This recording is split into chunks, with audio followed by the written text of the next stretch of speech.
The first 3 chapters of Esther introduce us to Queen Vashti's fall, Esther's rise, and Mordecai's loyalty, setting the stage for the Jewish people's deliverance.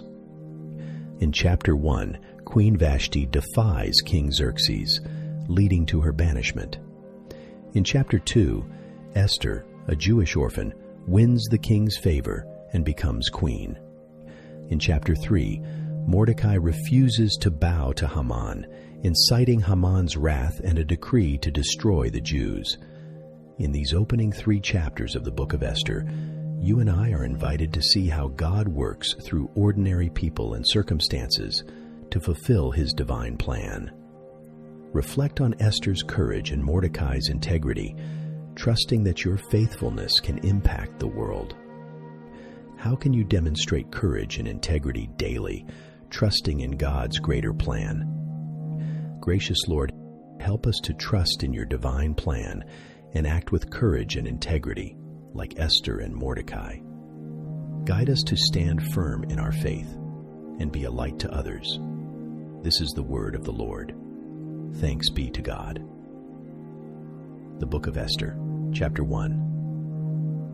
In the days of Ahasuerus, this is Ahasuerus, who reigned from India to Ethiopia, over 127 provinces.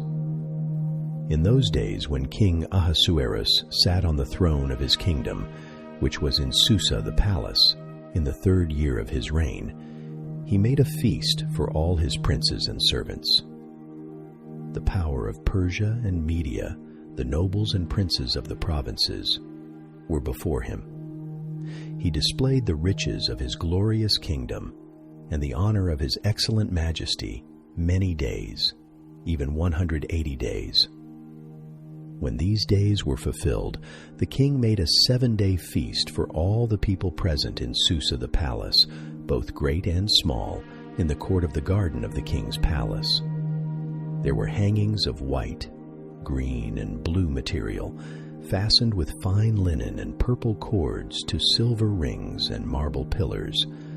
The couches were of gold and silver on a red, white, yellow, and black marble pavement. They gave them drinks in golden vessels of various kinds, including royal wine in abundance, according to the king's bounty. By the law, drinking was not compulsory, so the king had instructed all the officials of his house that they should do according to every man's pleasure. Also, Vashti, the queen, made a feast for the women in the royal house, which belonged to King Ahasuerus. On the 7th day, when the heart of the king was merry with wine, he commanded Mehuman, Biztha, Harbona, Bigtha, Abagtha, Zethar, and Carcass, the 7 eunuchs who served in the presence of Ahasuerus the king, to bring Vashti the queen before the king with the royal crown, to show the people and the princes her beauty, for she was beautiful.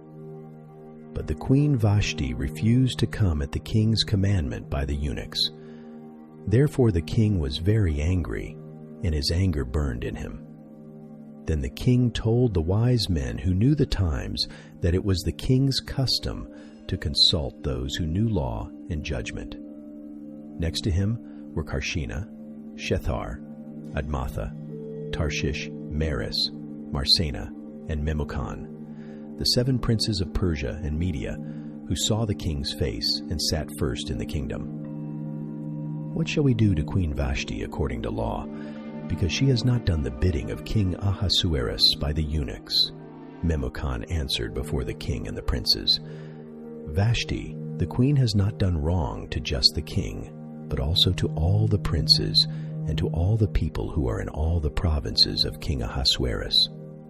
For this deed of the queen will become known to all women, causing them to show contempt for their husbands when it is reported, King Ahasuerus commanded Vashti the queen to be brought in before him, but she didn't come. Today, the princesses of Persia and Media who have heard of the deed of the queen will tell all the king's princes. This will cause much contempt and wrath. If it pleases the king, let a royal commandment go from him, and let it be written among the laws of the Persians and the Medes, so that it cannot be altered, that Vashti may never again come before King Ahasuerus. And let the king give her royal estate to another who is better than she. When the king's decree which he makes is published throughout all his kingdom, for it is great, all the wives will give their husbands honor, both great and small.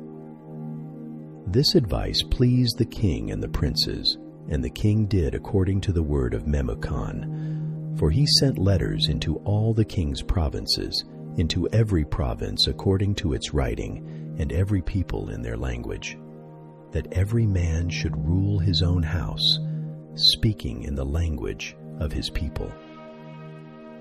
Esther, chapter 2. After these things, when the wrath of King Ahasuerus was pacified, he remembered Vashti and what she had done, and what was decreed against her. Then the king's servants who served him said, "Let beautiful young virgins be sought for the king. Let the king appoint officers in all the provinces of his kingdom, that they may gather together all the beautiful young virgins to Susa the palace, to the women's house, to the custody of Haggai the king's eunuch, keeper of the women. Let cosmetics be given them, and let the maiden who pleases the king be queen instead of Vashti." The thing pleased the king, and he did so. There was a certain Jew in Susa, the palace, whose name was Mordecai, the son of Jair, the son of Shimei, the son of Kish, a Benjamite, who had been carried away from Jerusalem with the captives who had been carried away with Jeconiah king of Judah, whom Nebuchadnezzar the king of Babylon had carried away. He brought up Hadassah, that is, Esther, his uncle's daughter, for she had neither father nor mother. The maiden was fair and beautiful, and when her father and mother were dead, Mordecai took her for his own daughter. So it came to pass, when the king's commandment and his decree was heard, and when many maidens were gathered together to Susa the palace, to the custody of Haggai, that Esther was taken into the king's house, to the custody of Haggai, keeper of the women. The maiden pleased him, and she obtained kindness from him. He quickly gave her cosmetics and her portions of food, and the 7 choice maidens who were to be given her out of the king's house. He moved her and her maidens to the best place in the women's house. Esther had not made known her people nor her relatives, because Mordecai had instructed her that she should not make it known. Mordecai walked every day in front of the court of the women's house to find out how Esther was doing and what would become of her. Each young woman's turn came to go in to King Ahasuerus after her purification for 12 months, for so were the days of their purifications accomplished, 6 months with oil of myrrh, and 6 months with sweet fragrances, and with preparations for beautifying women. The young woman then came to the king like this: whatever she desired was given her to go with her out of the women's house to the king's house. In the evening she went, and on the next day she returned into the second women's house, to the custody of Shashgaz, the king's eunuch, who kept the concubines. She came into the king no more unless the king delighted in her, and she was called by name. Now when the turn of Esther, the daughter of Abihail, the uncle of Mordecai, who had taken her for his daughter, came to go in to the king, she required nothing but what Haggai the king's eunuch, the keeper of the women, advised. Esther obtained favor in the sight of all those who looked at her. So Esther was taken to King Ahasuerus into his royal house in the 10th month, which is the month Tebeth, in the 7th year of his reign. The king loved Esther more than all the women, and she obtained favor and kindness in his sight more than all the virgins. So he set the royal crown on her head and made her queen instead of Vashti. Then the king made a great feast for all his princes and servants, even Esther's feast, and he proclaimed a holiday in the provinces and gave gifts according to the king's bounty. When the virgins were gathered together the second time, Mordecai was sitting at the king's gate. Esther had not yet made known her relatives or her people, as Mordecai had commanded her, for Esther obeyed Mordecai like she did when he brought her up. In those days, while Mordecai was sitting in the king's gate, two of the king's eunuchs, Bigthan and Teresh, who were doorkeepers, were angry and sought to lay hands on King Ahasuerus. This thing became known to Mordecai, who informed Esther the queen, and Esther told the king in Mordecai's name. When this matter was investigated, and it was found to be so, they were both hanged on a gallows, and it was written in the book of the Chronicles in the king's presence. Esther, chapter 3. After these things, King Ahasuerus promoted Haman the son of Hammedatha the Agagite, and advanced him, and set his seat above all the princes who were with him. All the king's servants who were in the king's gate bowed down and paid homage to Haman, for the king had so commanded concerning him. But Mordecai didn't bow down or pay him homage. Then the king's servants who were in the king's gate said to Mordecai, "Why do you disobey the king's commandment?"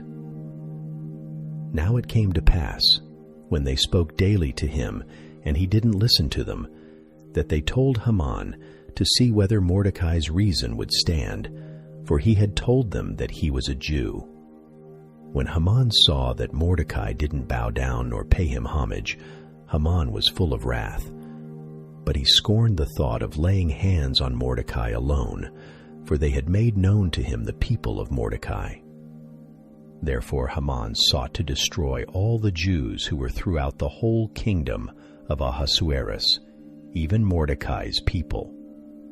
In the first month, which is the month Nisan, in the 12th year of King Ahasuerus, they cast pur, that is, the lot, before Haman from day to day and from month to month, and chose the 12th month, which is the month Adar. Haman said to King Ahasuerus, "There is a certain people scattered abroad and dispersed among the peoples in all the provinces of your kingdom. Their laws are different from those of every other people. They don't keep the king's laws. Therefore it is not for the king's profit to allow them to remain. If it pleases the king, let it be written that they be destroyed, and I will weigh 10,000 talents of silver into the hands of those who are in charge of the king's business, to bring it into the king's treasuries." The king took his ring from his hand and gave it to Haman the son of Hammedatha the Agagite, the Jews' enemy. The king said to Haman, "The silver is given to you, as well as the people, to do with them as it seems good to you."